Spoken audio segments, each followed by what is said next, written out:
Hello everyone, welcome back to my channel and Facebook page. The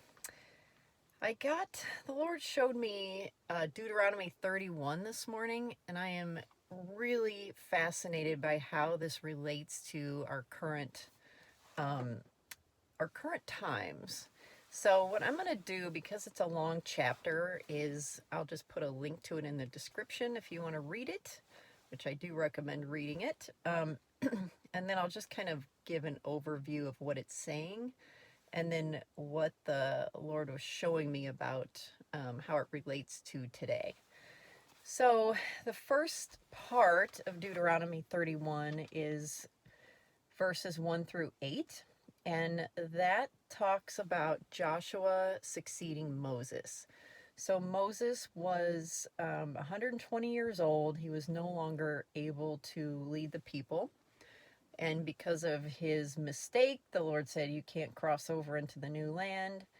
So Moses is telling the people, Joshua is going to be your new leader. And then he's also telling them that the Lord is going to drive out the giants before them in the promised land that they're about to enter. And then he continues on and says, "Be strong and courageous. Do not be afraid or terrified because of them, for the Lord your God goes with you. He will never leave you nor forsake you." Then Moses brings Joshua in front of the people and gives him the same command, not to be afraid and not to be discouraged. Okay, so in that section, what was interesting to me is that we are literally entering, it's not just a new year being January 2nd, it's actually a new era of time. This is something I have been discerning for quite some time, that this is going to be not just a new decade, a new season, but an entirely new era of time.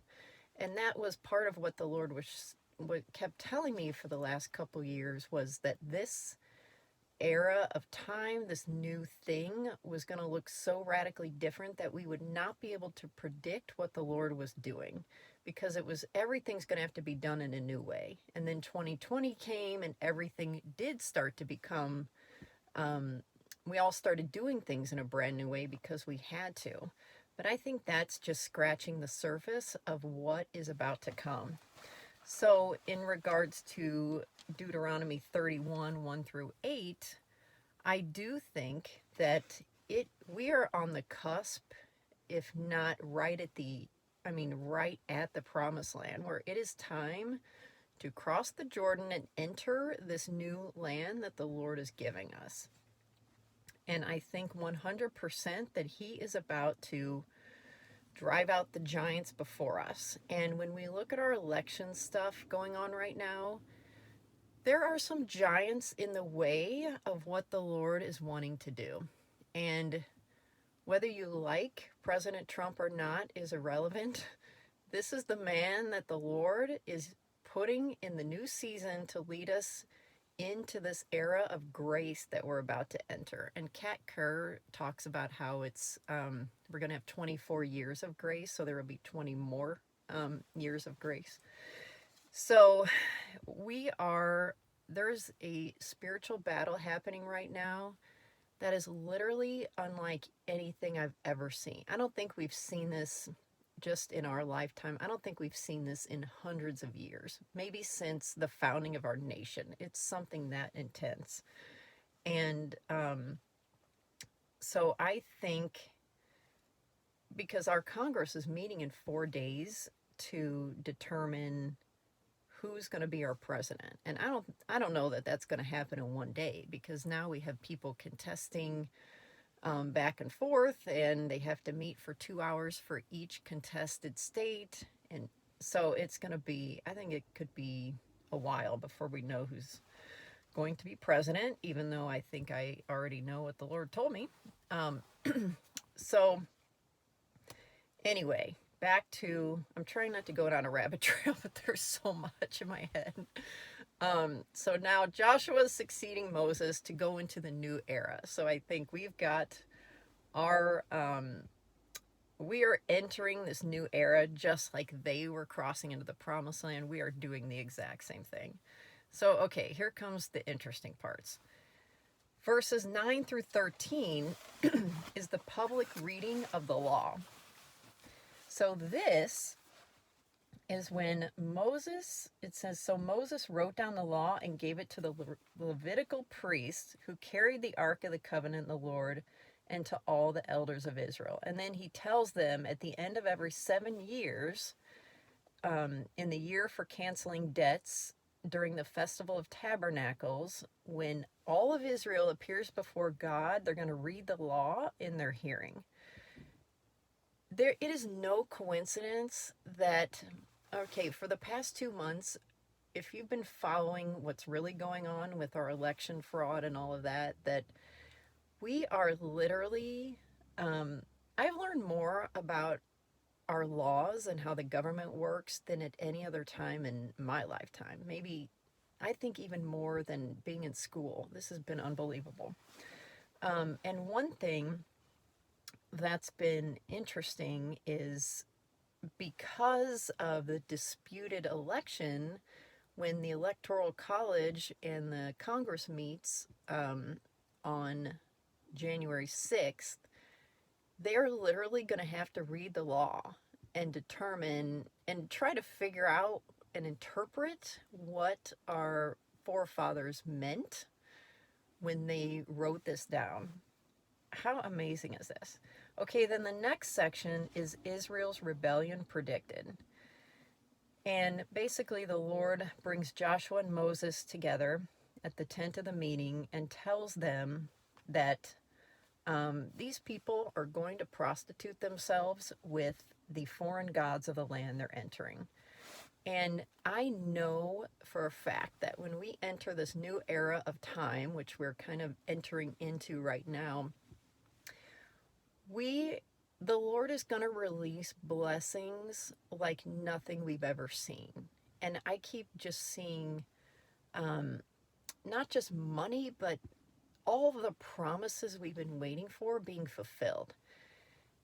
Don't you know how quickly we're going to be to worship the things instead of God?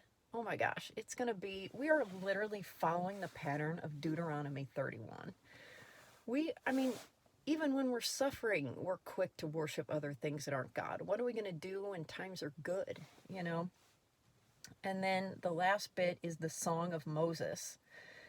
So this actually goes into Deuteronomy 32, and the rest of the song, most of the song is in Deuteronomy 32. So it just, like, the Holy Spirit spoke to me and told me to look up when our Congress sang, like burst into song was what he said. And I was like, well, that's interesting. Let me look that up. So it turns out that our nation, our Congress has done this a few times. So our nation has a lot of, national songs, so I didn't know which one to look up. So I just looked up, when did our Congress break into song? And sure enough, on January 7th, which is the date the Lord has put in my heart for a long time, and it's the day after Congress meets to discuss the election, or maybe we should say debate the election. So this was in 1969 on January 7th, and I don't know what this January 7th will be. It's just a date that the Lord has been highlighting to me. So January 7th, 1969, members of Congress sang Auld Lang Syne as a farewell to Lyndon B. Johnson. So again, out with the old, in with the new. So another transition time. Then on September 12th, 2011, members of Congress sang God Bless America as a memorial to 9/11. And then that was 10 years later. And then on the 18th anniversary of 9/11, they again sang God Bless America on 9/11, 2019. What is so interesting here is that those two times where they sang in memorial to 9/11, or in memoriam to 9/11, were to mark how foreign terrorists infiltrated our nation and tried to destroy it. And that's what happened in this election, is now we're seeing that Russia and China came in as foreign terrorists and tried to dismantle our nation from the inside out. So I'm not going to go any further with that, but we are literally following this pattern because we are a nation founded on godly principles in the same framework that Israel is, and we are the nation that sides with Israel because we have the same foundation. And we literally mimic them in every way, right down to rebellion. So anyway, hopefully this makes sense. I always encourage you guys to research this on your own. Go to the Lord, ask him for more insight, because there's always more. He's got all the layers of the onion. This is just one that he showed me. So anyway, Happy New Year, everybody, and happy digging. And let's see how this week turns out. All right. See you next time. Bye-bye.